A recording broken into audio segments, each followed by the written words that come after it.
Now, ladies and gentlemen, our first post-lunch session, which is our panel number 3, which is going to talk on the future of cash and FX risk management, leveraging technology in Forex. Another very important panel session. A quick run-through for those of you who are joining us now and missed the first sessions of the day. We started with our first panel session on transforming liquidity and cash management, technology and optimization for the treasury sector, which was followed by a fireside chat by our presenting partner Kariba, which was followed by a presentation session on extreme risk modeling and exposure management. And then we had our last panel session before the lunch on automation and AI revolutionizing treasury risk management. So now, welcome back, ladies and gentlemen, again, and it's time to call on the honorable panel members for this esteemed session. We have a very crucial and powerful panel here of experts who are industry leaders in this particular segment. So please help me welcome with a big round of applause. Joining us first in the panel, Mr. Rakesh Ranjan, Vice President, Head and Forex and Treasury from Viraj Profiles. A big round of applause to Mr. Rakesh Ranjan. Welcome to the panel, Rakesh ji. Please have your seat. Joining next, we have Sujeet, Mr. Sujeet Chanekar, Group Head Treasury from Mahindra. A big round of applause to Sujeet ji. Welcome to the panel, Sujeet. Please have your seat. Joining next in the panel, we have Abhijeet Bhushan, Group Head Treasury from HK Group of Companies. A big round of applause to Abhijeet ji. Welcome to the panel. Please have your seat. Joining next in the panel, we have Mr. Gurumurthy, Dandapani, AGM Treasury, Coromandel International. A big round of applause to Gurumurthy ji. Welcome to the panel. Please have your seat, sir. Joining next, we have Mr. Rahul Agarwal, General Manager Treasury, Thomas Cook India. A big round of applause to Rahul ji. Welcome to the panel. Please have your seat.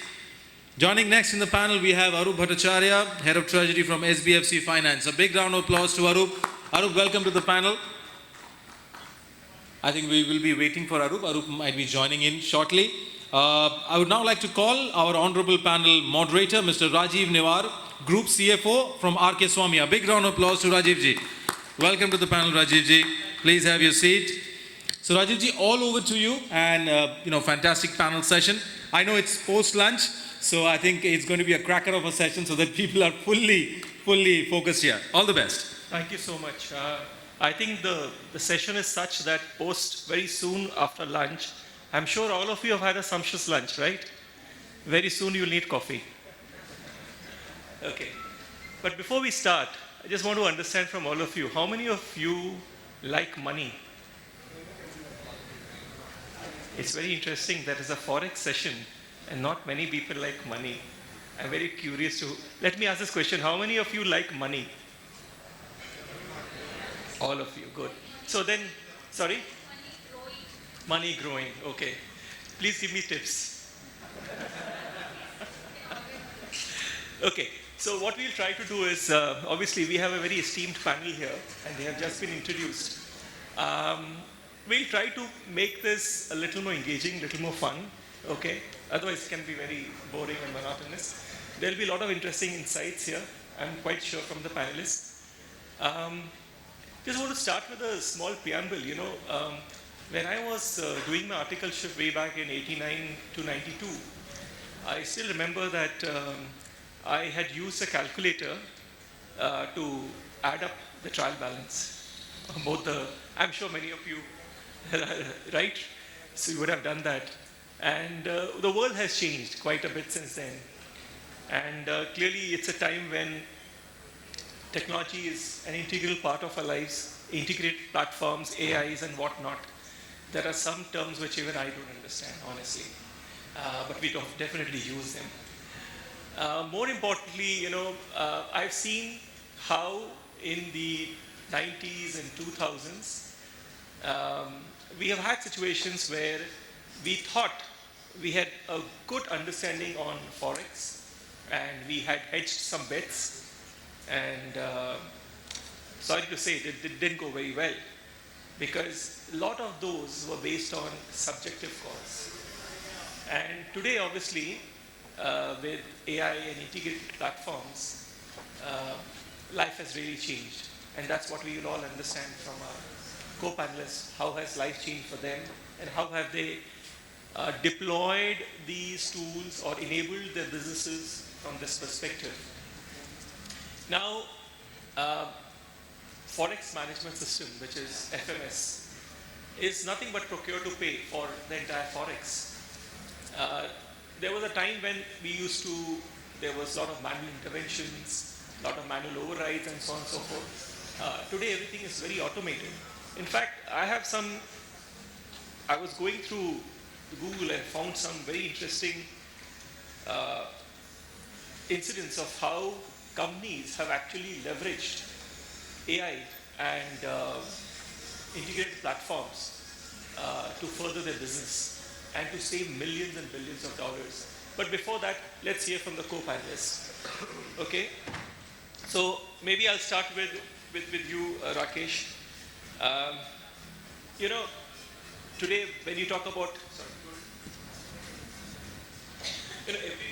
today with this FMS, many of these companies have been able to integrate FMS with their ERPs.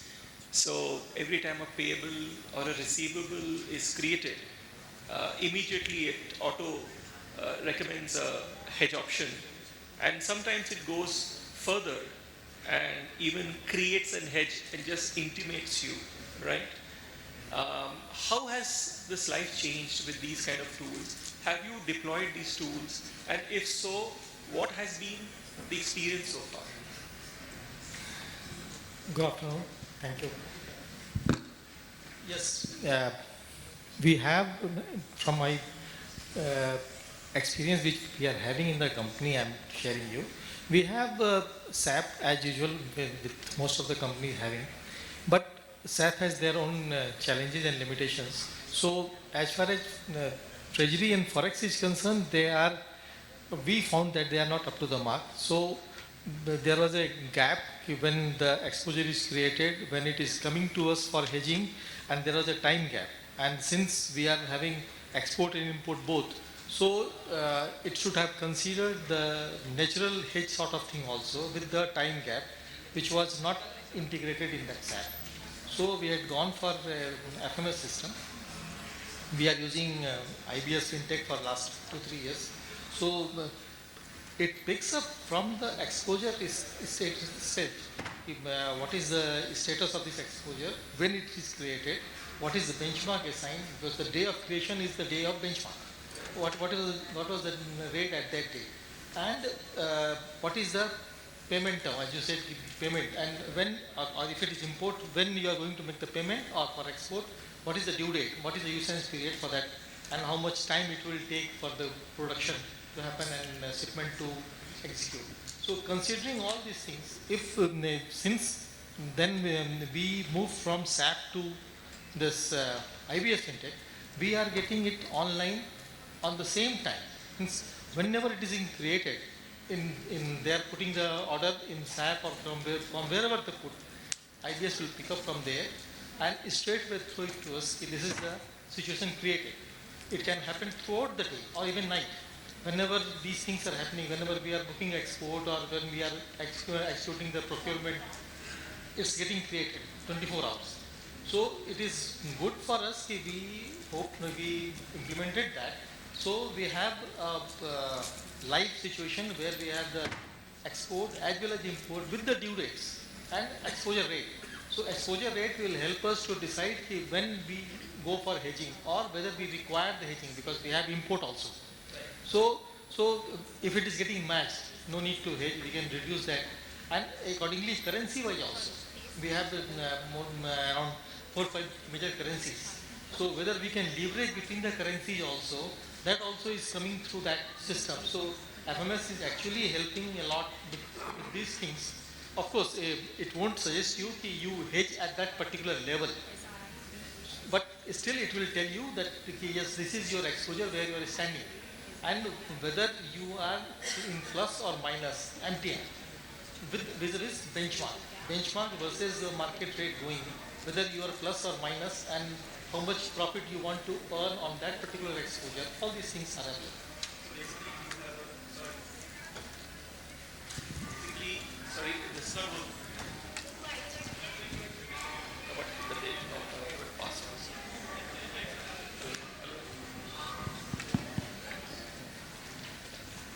Hello. So basically you're saying it's a three-shift, shift. So, sorry.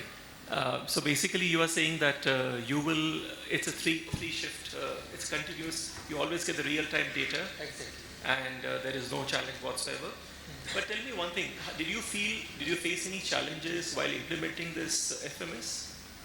And was it a long drawn process? Did you go through a lot of iterations, or was it very simple to implement? When we have to decide whether we have to go for FMS or not, it took time, because we took almost 6 months to decide on that. Right.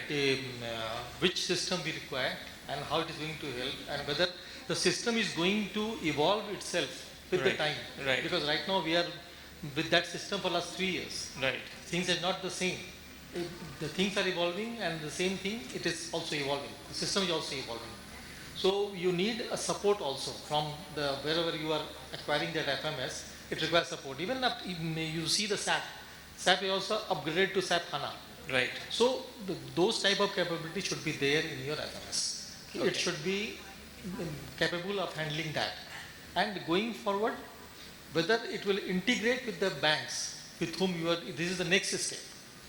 Earlier it is within the company. It's intra, and now it's how it is going to interact with the the banks and all. That is also should be there.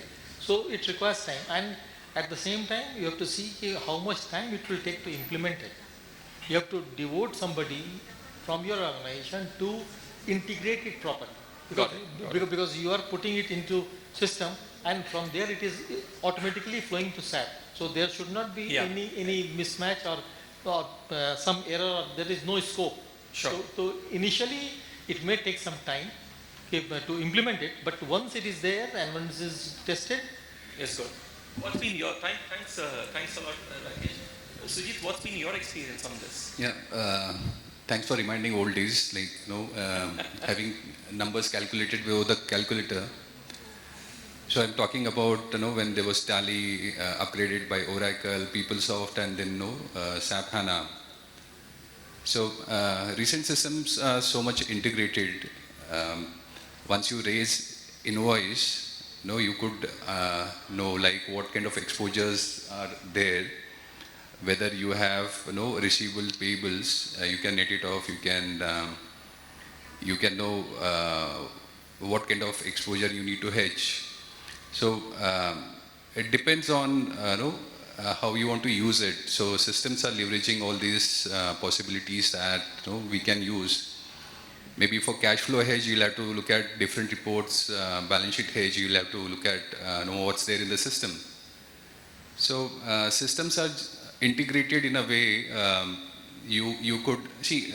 I'm comparing this with old systems, and now systems started talking with each other. So all those reports are available, and you can easily make it out. What kind of exposures are there, and even they trigger those invoices to the customers portal. Those are like integrated with your finance management system, where you could know the exposures open. You could have calculated your DSO days. All those things are integrated. So that's how I look at the systems which are integrated very well and helping to generate certain decisions. So definitely, systems will provide you data that you need to turn it into meaningful way that you can take decisions. So that's my take. And how long have you implemented FMS at your end? So we have implemented our internal, so I'm from Tech Mahindra, so we are designing a lot of internal developments, and we are integrating a lot of reports, so those are helping us to take decisions. Even we could see the past trend of the currency, where rates from Reuters are integrated in SAP. We could take history of it. We can understand what is the trend of dollar rupee moving, what is cross currency trend. We could look at what was last 15 years CAGR, and whether the premiums are making more sense to hedge for the longer term or to short term. So that's how you use system. Sure. That helps. Right. I would just like to ask the audience, how many of you actually have a FMS implemented in your workplace? No one? No one has a FMS at your workplace? Okay. So I think this will be a great learning for all of us. Okay. Rahul, what about you? Hello, good afternoon, everyone. So, as far as the automation is concerned, ours is little different. Like we have done automation in the Forex card space. So, there, like what we have done is like we are the first one in the Forex industry to launch this card, FX Now app. So, in this app, like it provides end-to-end solutions to the customers, and there are a lot of features available on this app. Like directly you can buy and sell Forex. Like you need not to wait for it. You need not to visit the branches. It is door delivery. So it is very convenient for the customers. There are other features of this FX Now app. What you can do is you can manage all Forex cards on the platform, one single platform. You can like set the limits, and there are multiple things wherein you can restrict the cards, and you can also I would say it is like you can remit the monies also send abroad, like for student remittances, like it can be done through this FX Now app. So this is one automation we have done in the Forex space. Apart from that, I would say like we have also launched the WhatsApp facility for all these services. So it can be done through that as well. And I would say the main benefit we have done by doing this automation is like earlier we used to get 10,000 calls in a month, but now this has come to 40% of it. So that's the main advantage. Like all these requests can be solved on this app and the WhatsApp platform. That's what's the automation we have done. Wonderful. And Guru, how about you? Hey, good afternoon, everybody. We implemented FMS way back in 2019-20 during the COVID time. And so that's been running very well for us. And last year we thought like, let's upgrade on our FMS. So we looked at various other partners, and we found out another partner.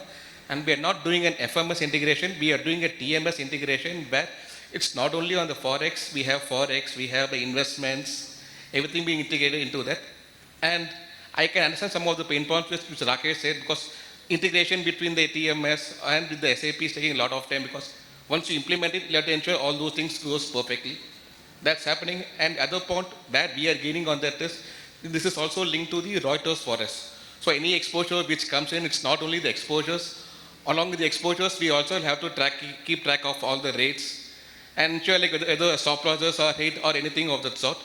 And we have multiple stop losses against various exposures. So manually tracking like some 100 exposures can definitely lead to some mistakes. And given the way in which rupee is moving right now, 50 paise, 60 paise per day is like on a simple basis.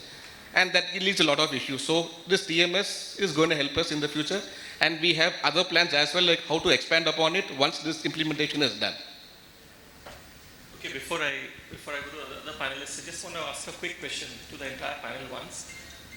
Have you actually analyzed post FMS and this integration and automation that you have done, and vis-a-vis what you used to do earlier? Have you been able to measure the impact in value terms? I know there is a benefit, obviously, having implemented the automation and implemented the AI, etc. Have you ever been able to map what has been the incremental advantage in financial terms having migrated to FMS? The way we are talking about it. Okay. Difficult to actually measure the exact advantage that you had out of implementing FMS. What is for sure is your information system is better. At any point of time, you know better. You're more equipped. Yeah, you cannot quantify it, I feel. I might be wrong. Maybe other panel members might agree or disagree with me, but this is Sure. what I feel. Rajeev, I would like to add something over here. Sure. So, I agree with my co-panelist mentioning that it is very difficult to mention a monetized value of having a FMS in place.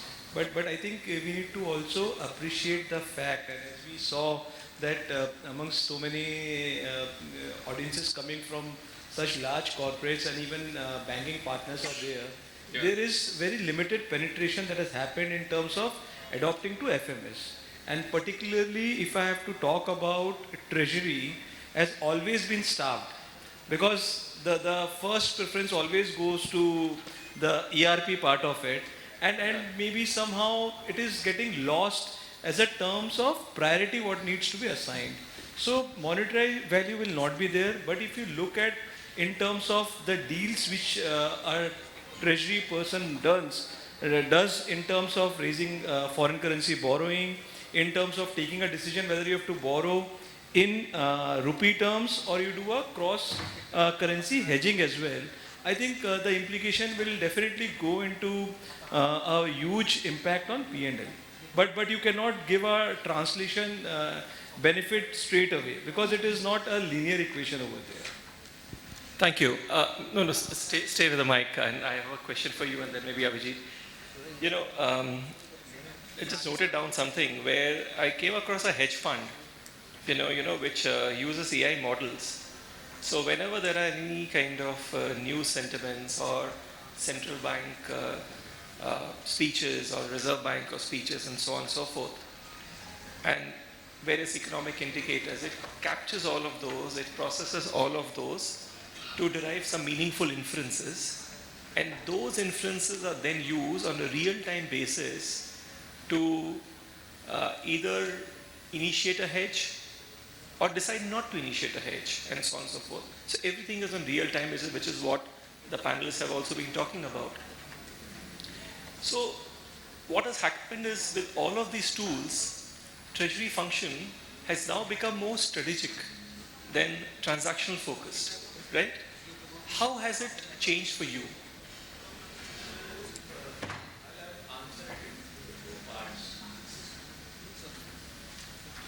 I think we'll change the mic. Hello? Yeah. So I'll answer it in two parts of it. The first part, I'll say, treasury has always been a strategic function, although very much transaction oriented. Because at the core of strategy, the transaction cannot be left across. True. Strategy is something planned, but unless it is getting transactionalized properly, it will always be left half-baked itself.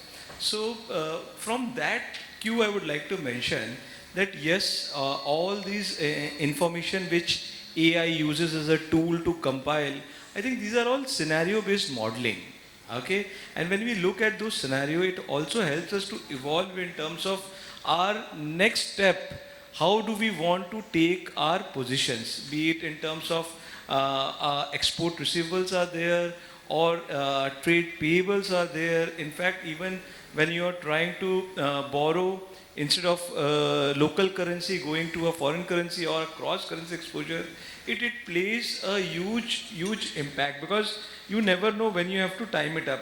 Nowadays, this part is going on wherein on an overnight basis you got to know that some big geopolitical event has got translated. True. And for 1 week everything is locked, and again after a week the currency and the situation has changed. So in such a dynamic environment, it is really full of chaos, and your mind as a treasurer would always have to find where does the actual line is going to operate. So one question and one clarification. The clarification is, what I meant was that treasury is always going to be always strategic, no two ways about it. But I felt that in the absence of some of these tools, a lot of time would be used or spent in trying to derive those inferences based on which strategic decisions could be taken. The question that I want to ask you is that, given the recent situations, or given some of the recent geopolitical situations, is the PMS, or are the FMSs equipped to react in the way in which they are expected to react, real-time, dynamic, So I would say that FMS is also trying to shape up themselves, okay? And ultimately, it is about how you are able to use the modeling technology, because it is just a start of the entire phase. We are yet to finalize and see at it that where does it get settled down.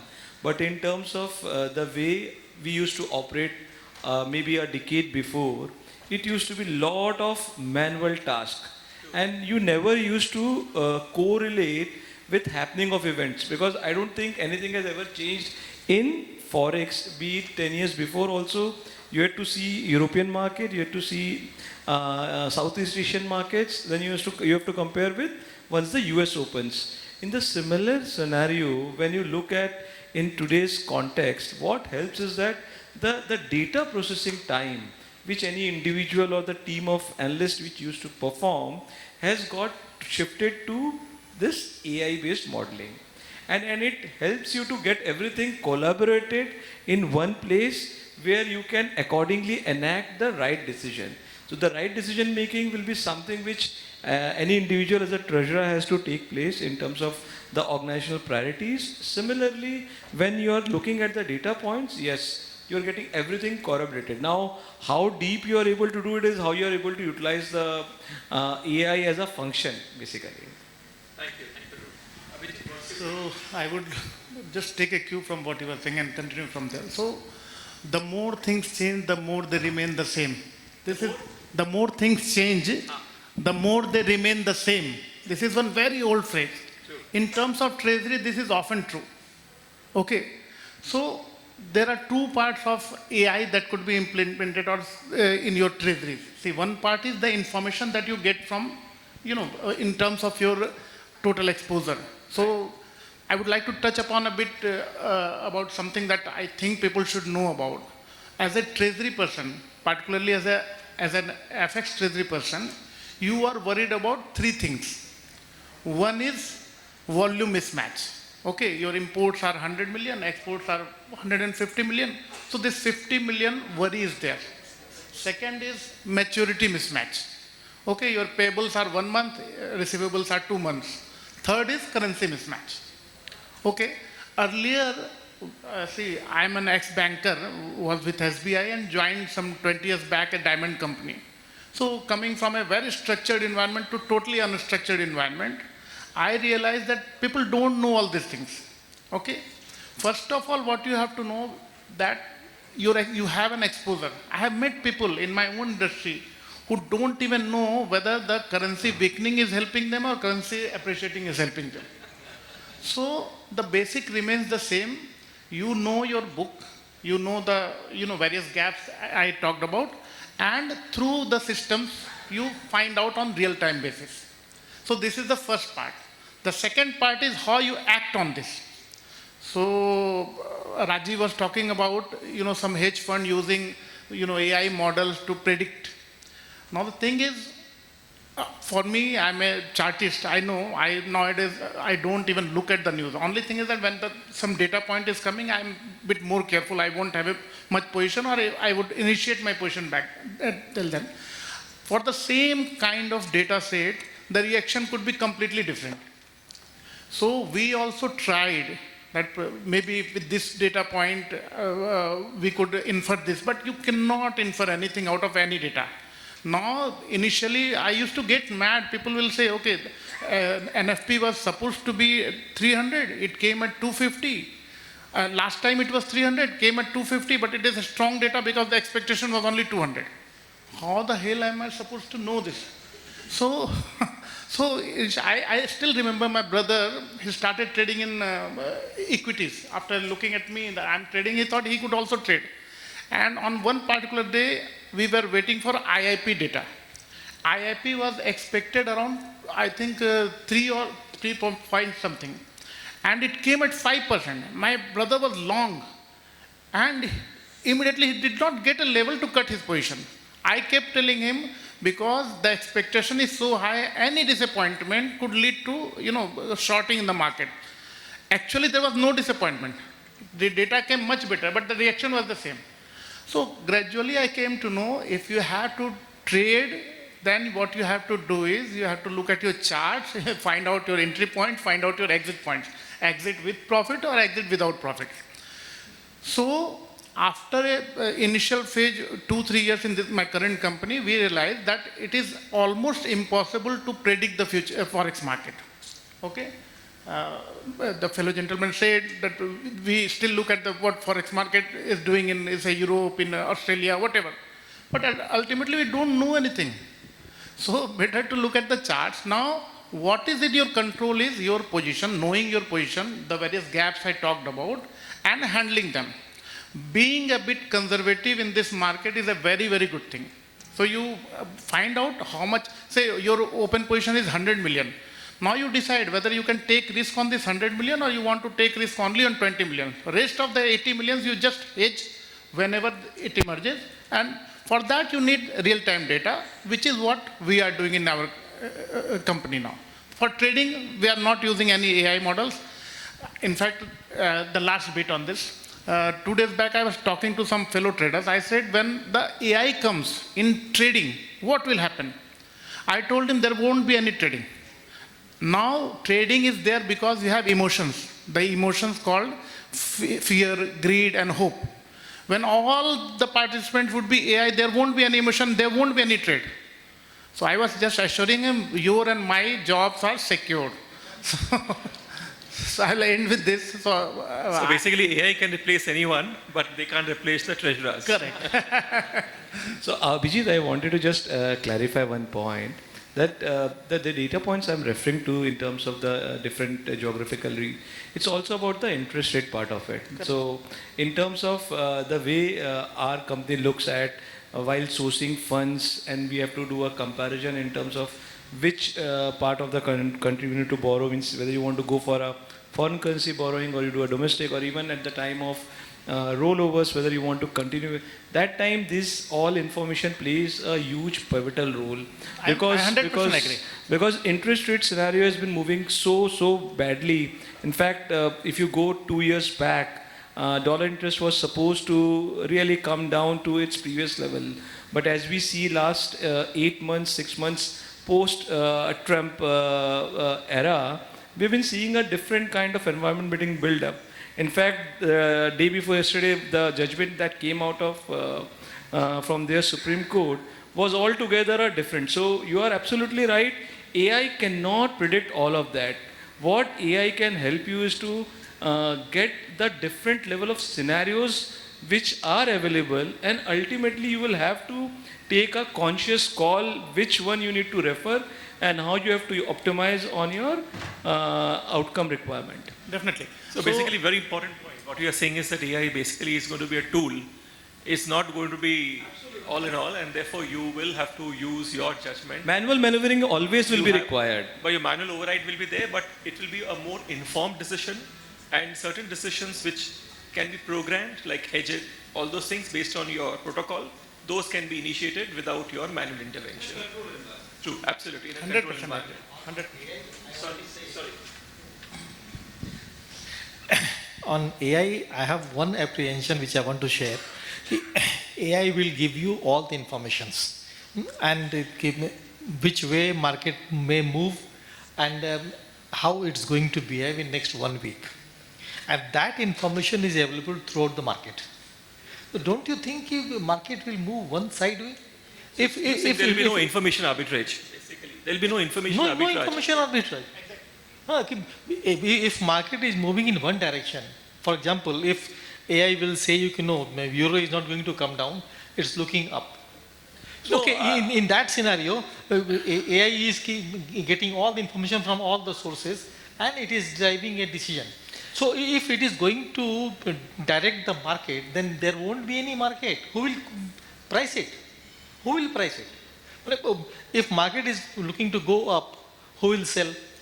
So human intelligence, I am listening in the morning, one session, they are talking about human intelligence and AI, artificial intelligence. So artificial intelligence is only a tool and it will take some time for it to come to that level. But human intelligence is going to control artificial intelligence. That's what my take.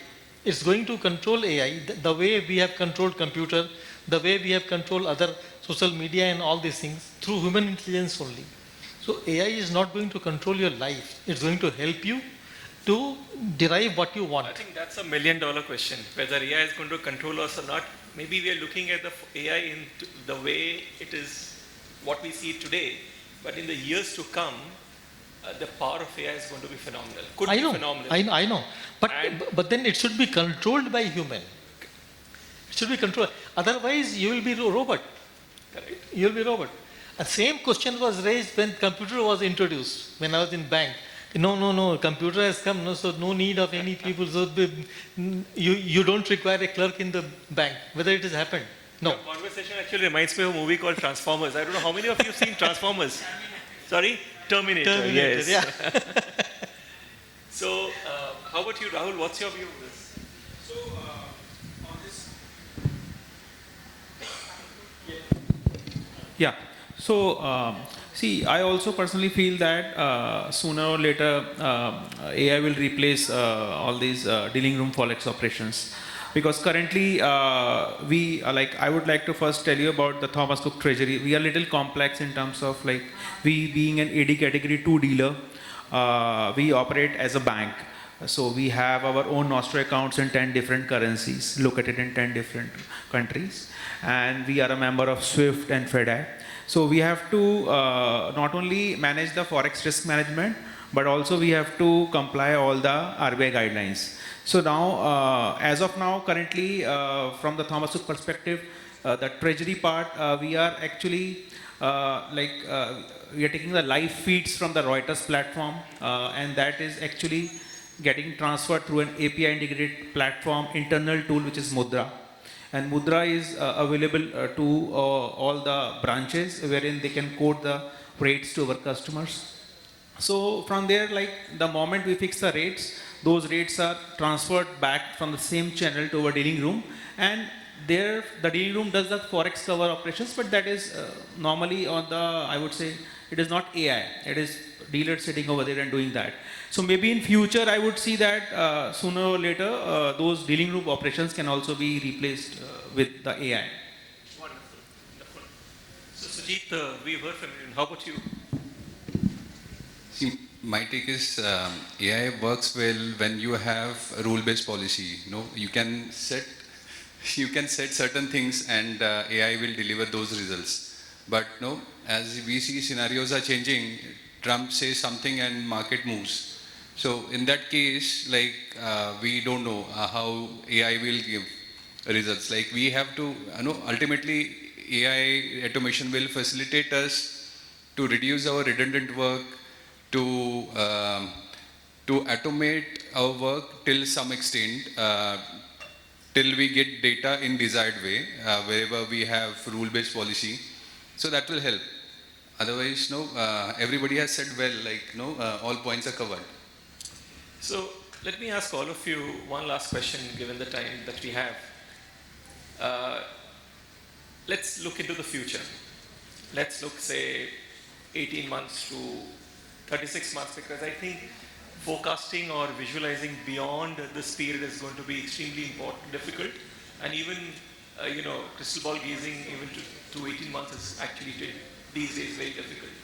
But let's assume things remain the way it is, and if you look at 18 months to 3 years now, how do you see the role of the treasurer evolving, and in your response, bring in also the element of how do you see these tools playing, is it going to play the same role as it is doing today?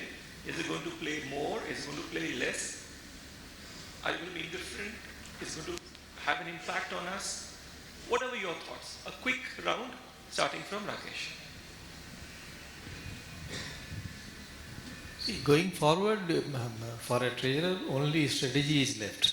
Because he has to strategize the things, informations are available, he need not break his head to collate the information.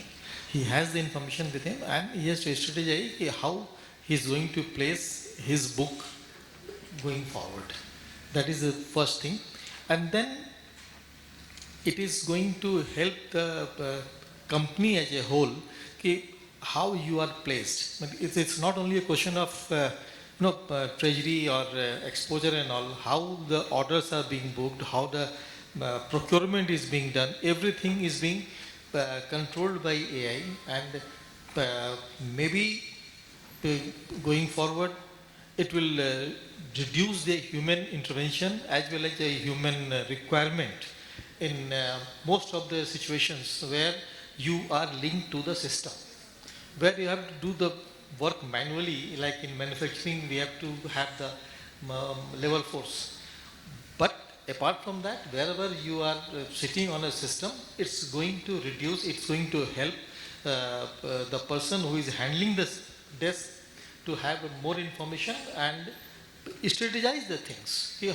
So basically what you're saying is that the role of AI is likely to, or the impact of AI is going to increase, and the role of treasurer is going to be even more strategic. That's how they're going to spend the time. Yes. Okay, how about you, Sujeet? Thanks.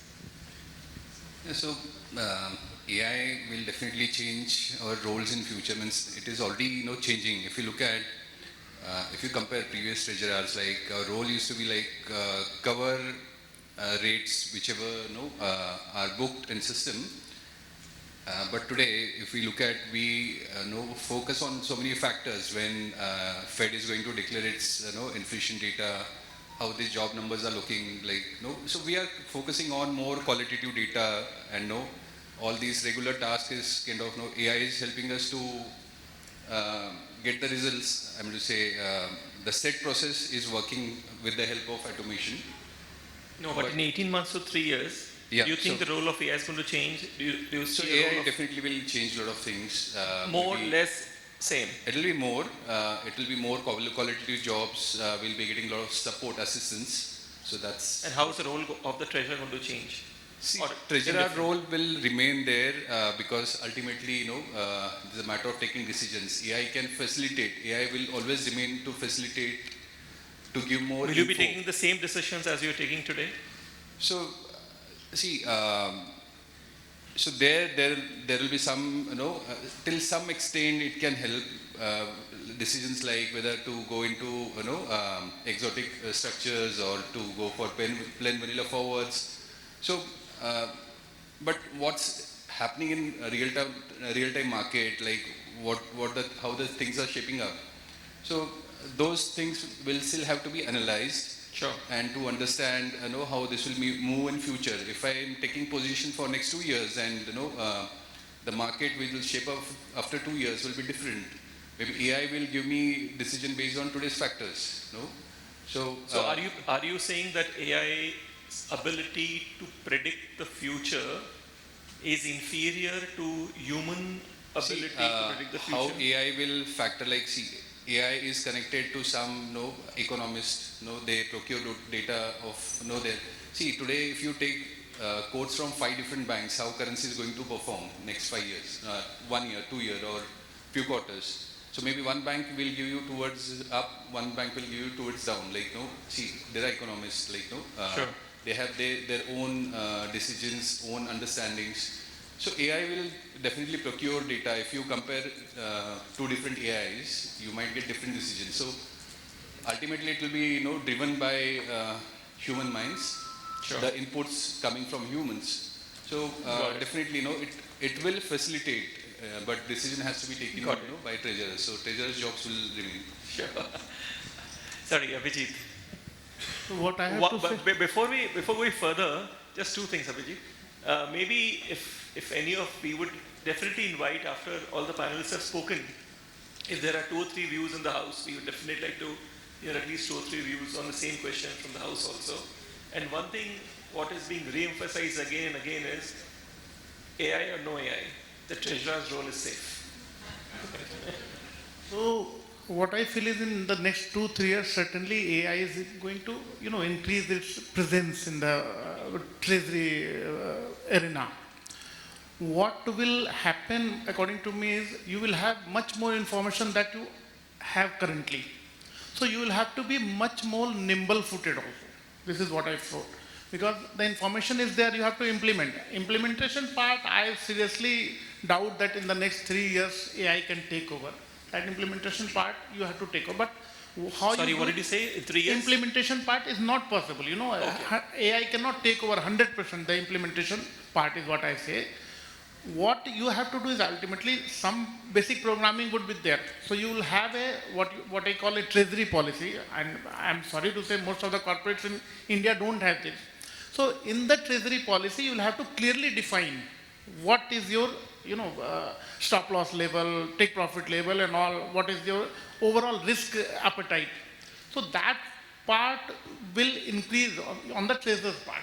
So basically what you're saying is that while the capability of AI to support treasury would have got enhanced, our ability to leverage that is not going to be commensurate. It is And going to therefore- commensurate. For that you have to change. Yeah, exactly. So that really needs a very significant change Correct. management. So there will be always a lag between our ability to leverage Correct. and the way in which AI would have Yes. exploded or grown. So Thanks. the way you behave now, you cannot behave like that. That is what I have to say. In lack of information era, you behave in a certain way. Correct. You cannot do. With AI, you cannot do. Sure. This Thanks. is what I have to say. Thanks. Guru? I believe that AI will help you release a lot of your mundane works. Your day-to-day works can be automated on that. The other part where AI will help us is when we take any decisions, we typically don't remember the points. Like if you think back like 1 month back, why did I take the decision to buy a call or buy a put or take a hedge position? We may not remember that. Whereas if you're using AI, it will help you be enabler saying like when you take the decision, these were the points which led you to take that decision. So maybe that will help you learn and become a better person.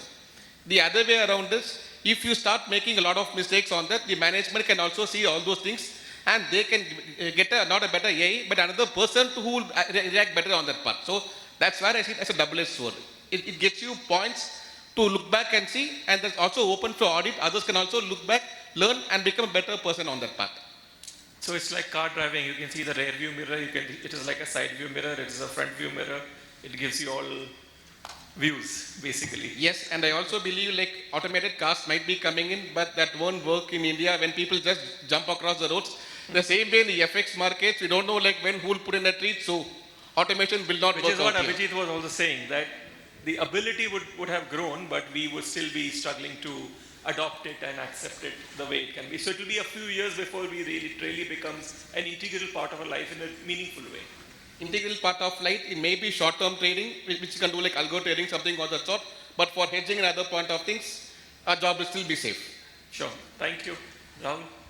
So I always feel that AI has a limited scope in the sense like it can forecast the data based on the information available, but actually the decision making has to be with the treasurer, because ultimately AI can be used to simplify the processes. Like for example, I would like to say that we have been using bots in our company, and it is simplifying the processes. Say for example, bank credit confirmations. So for example, I just explain that for example, a customer visits our branch, makes payment to us, then in that sense the payment details we send it to bots through an email in a pre-defined structured way, and the bot gives an auto confirmation to our branches that the payment has been received. So all these things can be automated, and it reduces a lot of time and efforts of the employees, and we can focus like more on the strategy part, like all these process solving Let me ask you a question differently. Yeah. What I hear from you is that there are a lot of transactional and mundane stuff which you think it could take over.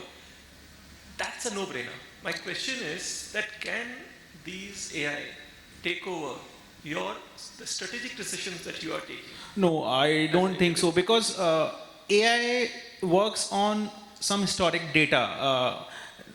Definitely it works on unstructured data also, like it can read natural language, it can read images and all, and it can predict better. But as far as strategy is concerned, decision making concerned, when to exit, when to enter is, I think, that will remain with us. But don't you think, Rahul, that today when a human being is taking a decision, there are actually a lot of blind spots in terms of data points. Right? There are always a lot of blind spots, and therefore the problem is that we take decisions based on our best ability to synthesize all the data points and then take a call. But don't you think an AI, if it has the same data points that you have or you can recall, based on your memory or even on a spreadsheet, and if the same data points are fed into an AI or made available, and obviously it is structured well, don't you think it can come up or come out with a decision, a strategic decision, which is not inferior, like I'll not say superior, which is not inferior to what a human being is taking? So I would say in most of the cases, say AI will be able to, but what about the unforeseen events? If any, say, news came in. But unforeseen, say, is for the man as well as for the AI both. But then AI is based on some rules, right? It will execute. But man is also conditioned to think in a certain way. Everybody is conditioned to think in a certain way. And AI is also conditioned to think in a certain way. So don't you think from a reactive approach, it can become a more of a predictive approach? So I would like to take it up over here, Rajeev. So just to address this point, let me tell you first part of it. That the information which is flowing, the way it is flowing today, I believe in the next 3 years, the AI flow is definitely going to get better and better and sharpen it out. However, we are living in an environment which is going to get more and more dynamic, because the way our economy is growing, the way we are structured out, we are really becoming multi-folded corporates. So what I think my fellow panelist was trying to mention over here, that since AI is based on a pre-programmed tool, that means that there are certain events, situations which are very well defined, and if the same scenario is again presented, then AI can definitely take a right approach towards it. But in a dynamic environment, when you know the thing you have to do has to be there out of A, B and C, then AI will always depend on a human intelligence to say which option has to go for it. So you have to look at that aspect, that strategically as an individual, as a professional, you will obviously have to better train yourself, yes, because you are going to get challenged by AI. But will that be a status quo position? Never. Because as an individual, you are outgrowing yourself. You are trying to pace up with the changed environment. And the decisions which were based on a lot of guts, or you can say intuitions or judgmental kind, is going to be very much precise, concise, and on a defined manner you will be doing it up. So Arup, basically what I hear from you is, what I understand from you is that in a structured environment, okay, an AI's decision would not be inferior, if not better. But in an unstructured environment, because AI is devoid of intuitiveness, there is a possibility, or that's a presumption, that a human mind may apply oneself better than an AI. So that is what we have been all talking about, because as he was mentioning about the Thomas Cook example also, that the routine part of it, the dealer part of it, which is based on certain levels, limit and pricing, definitely is going to get offloaded to someone who cannot do any kind of manual errors, which is prone. Then there is a fraud susceptibility also, which will never happen. So all those things are going to be helpful. But if you ask me what the position has to be taken based on, I have my views that it is very difficult actually. It can't happen, because we ourselves are not clear as of now. Even as a business, as a profitability, we all know how we are going to grow up, and we just take the journey, because it's a steering of a ship rather than putting in an automated mode. Got it? Sorry, Guru has picked up the mic. After Guru, I'm going to request if there's anybody in the audience who wants to air their views. I just have one more point here. AI, we are talking about AI interpreting the data. That what we have been seeing over last couple of years is the data has been the same, but the interpretation has been changing by us humans on the same data. So if you're going to be putting the same data into the system, probably the times have changed now, so the systems might be lagging than us. So that is another way which we also have to consider that. Plus the other way like the black swan events that you mentioned. Anything comes, we don't know, like the zero data, we had no data about like the COVID time and the curfews. Still we operate upon it. If we give it to AI, we have no clues like how that will operate. And those things will take some more time for people to evolve or do it, until they do it like the Terminator movie in which we talked about. Thanks, Guru. Thank you. Thank you so much. Diptanshu was supposed to be one of the panelists, but he came in, I think his flight got delayed. You want to add your 2 bits to it? You don't have a mic, right?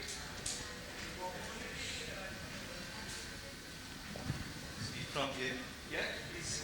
So the question you are asking that AI is replacing. No, my question is a very brief answer is that whether in 18 months to 36 months, is AI going to be more relevant?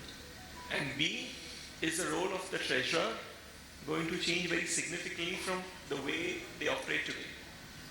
Yeah, see, for these kind of use cases, we have to, generally India is a developing market and mostly US, Europe, these are already developed and very complex markets. Already these quant fund models and these different algo-based predictive analysis that is already there in these markets. So whether that kind of evolution will come in India, that I think definitely will come. It will take some time. How this happens is that, let's say, quant fund models are really now our debt fund managers also using quant fund models. So these are based on the past trend of data. You make some neural network models. So neural network means that you input inflation, growth, currency, and everything, and you find out a function. That function will be giving you an output. So this kind of, that's a very, obviously, complexities you will add that you said like black swan events and all. But already these models are there in the market now. At least in the developed markets, they are using it. So I think in the treasury, in my previous roles, like in HCL Tech. Do you see the role of AI increasing manifold, same in terms of? Yes. So AI based predictive analysis, the traditional machine learning AI, not the Gen AI. Gen AI is more about they are replacing computer programmer coder jobs than our treasurer jobs, because Gen AI is actually what they are doing, that is replacing coding language to English, human language. So Gen AI is different. Traditional AI, what they are doing is that they are actually there in the market, which is actually what you said, predictive analysis, predictive models. So what I would say, the treasurer's role will be much more important. That is, treasurer's roles will, AI can't replace treasurer role. Treasurer knows like what kind of decision making and wisdom is there in the market, at what kind of output. Based on those model output, what is the decision is being to be taken. This is not about algo trading. Algo is a different thing. Algo trading to last 10 साल से भी है. But the future, the predictive models on currency and rates and fund management, it's already very much there in the Western markets. It will come to India in maybe very much in a very proper shape in 2-3 years time. So basically, you're saying there is a lot Indians in India we could catch up with, based on whatever the predictive analysis and models that are there there, and we adopt it and adapt it to our situation. Right. Thanks a lot, Diptanshu. Thank you. Thank you so much. Anyone else? I can take one more. Okay.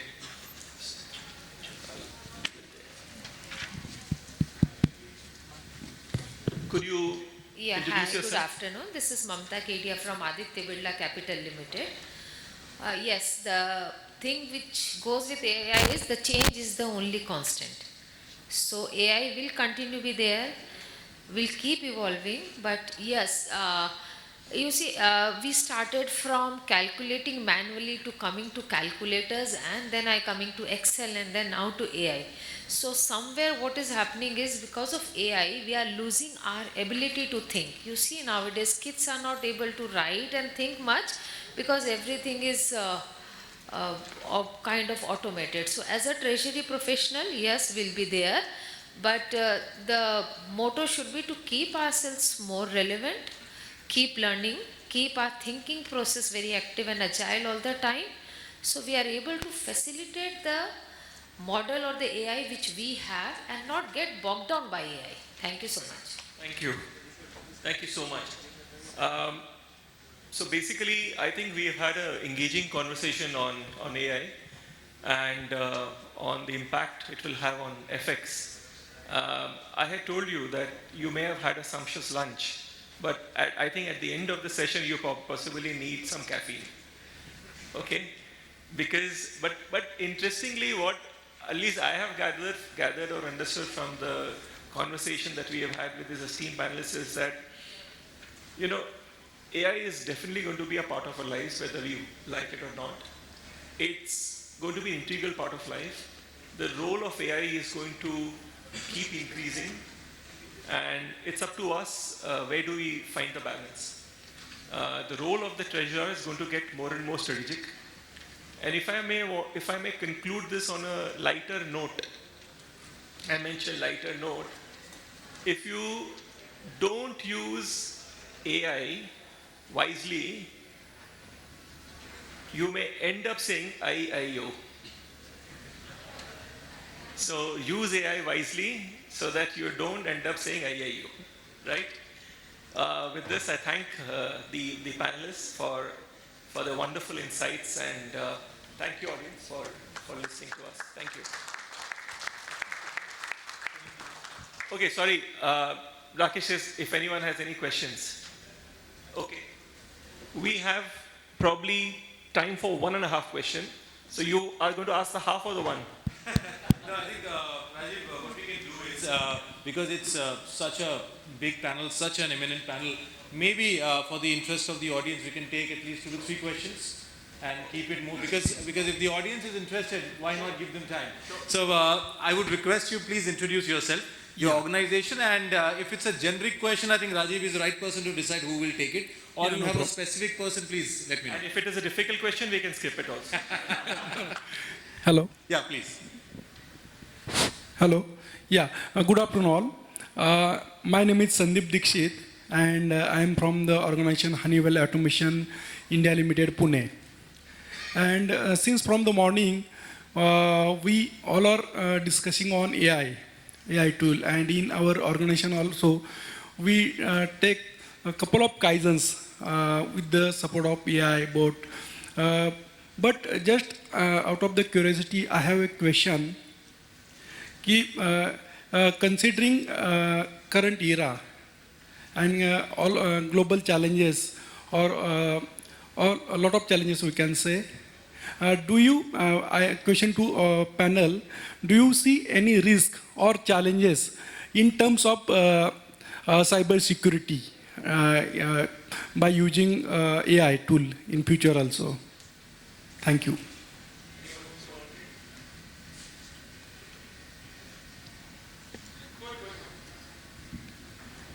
See, this cyber security threat was always there and will remain. So, only thing is, we have to use data. I'm going to say AI will facilitate, having data. Finally, decision we have to take, and that has to be cautious. So,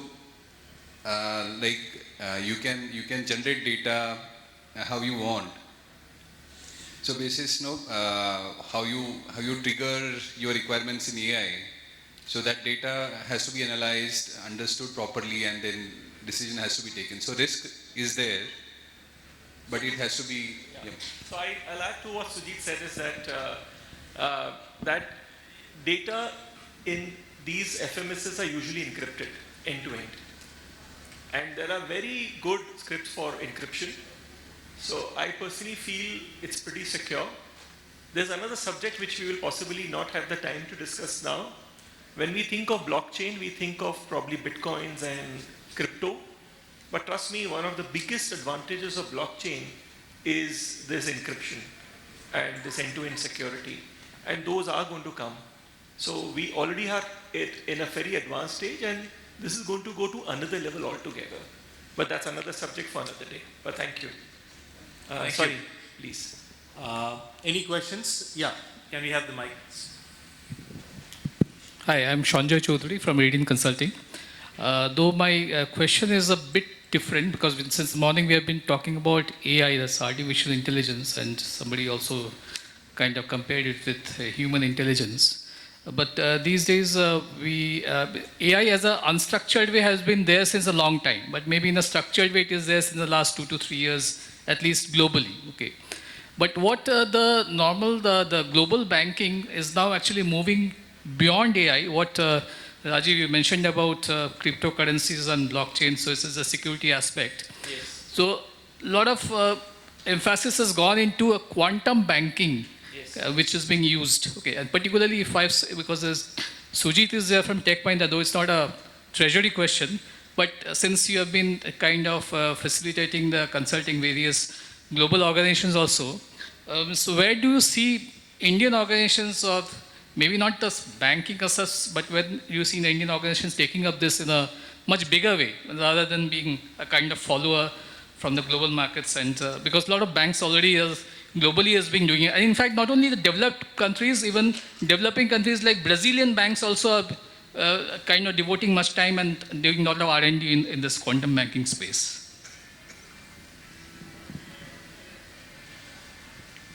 This well said. Like AI was already there. Now it is coming in more organized way. So your question is on quant. Okay. See, thing is like,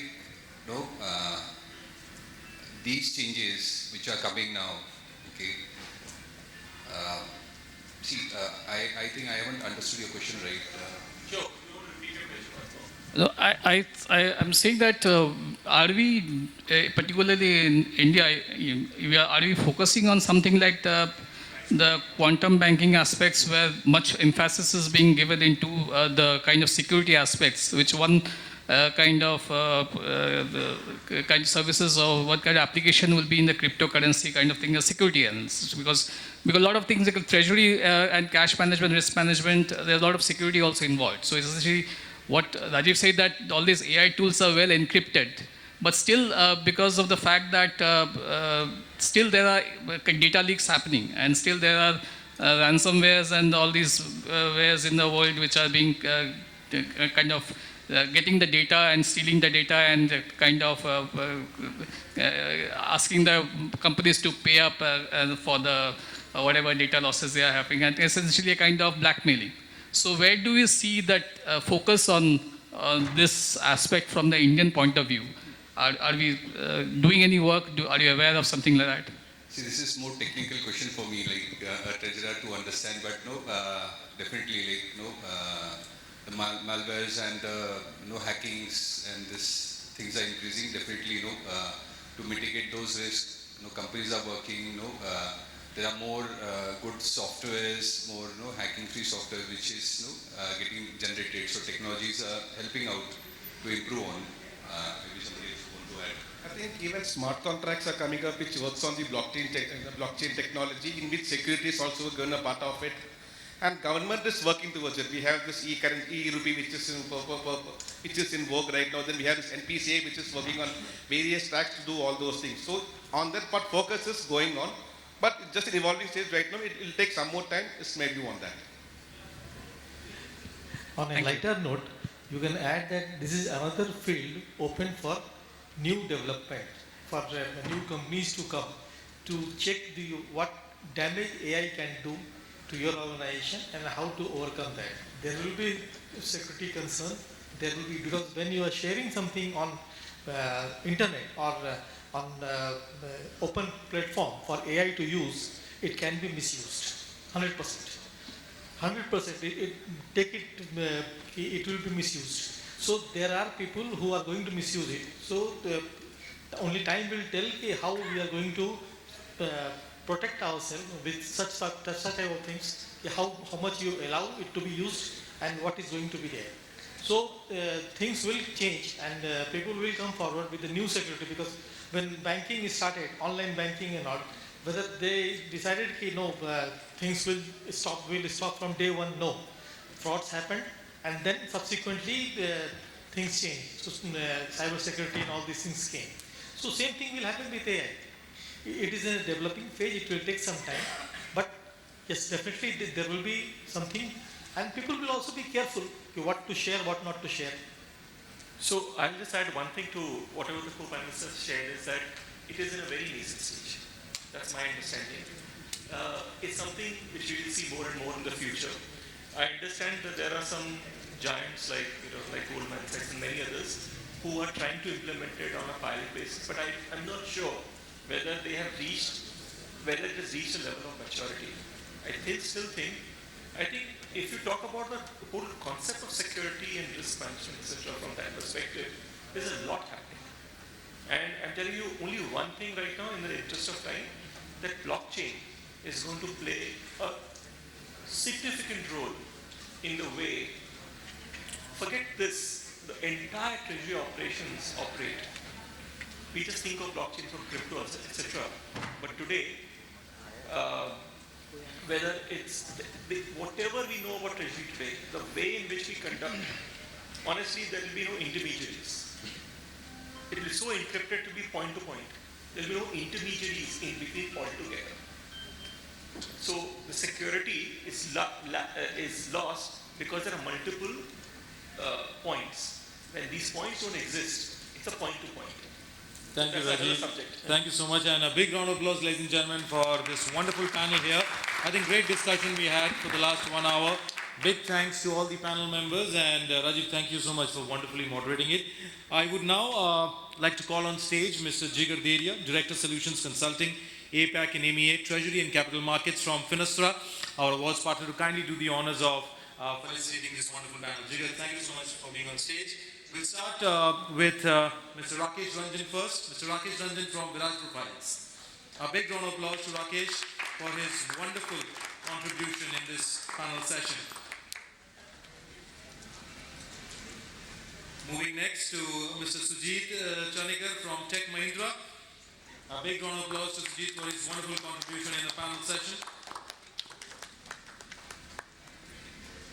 Moving next to Mr. Abhijeet Bhushan from HK Group Companies. A big round of applause to Abhijeet for his wonderful contribution in the panel. Moving next to Mr. Gurumurthy Dandapani from Coromandel International. A big round of applause to Gurumurthy for his wonderful contribution in the panel session. Moving next to Mr. Rahul Agarwal from 𝐂𝐚𝐬𝐡 India. A big round of applause to Rahul for his wonderful contribution in the panel. And moving next to Mr. Rajeev Newar, our honorable moderator for this panel from 𝐷𝐻 Swamy. Oh, okay, I'm so sorry. Moving next to Mr. Arup Bhattacharya, SBFC Finance. A big round of applause to Arup. Thank you so much, Arup, for your wonderful contribution. And now our honorable moderator, Mr. Rajeev Newar from 𝐷𝐻 Swamy. A big round of applause to Rajeev for his wonderful contribution, not just in the panel, but also for moderating this session. Honorable panel members would request all of you to kindly step forward for the group photo. 𝐠, if you could also join in, please.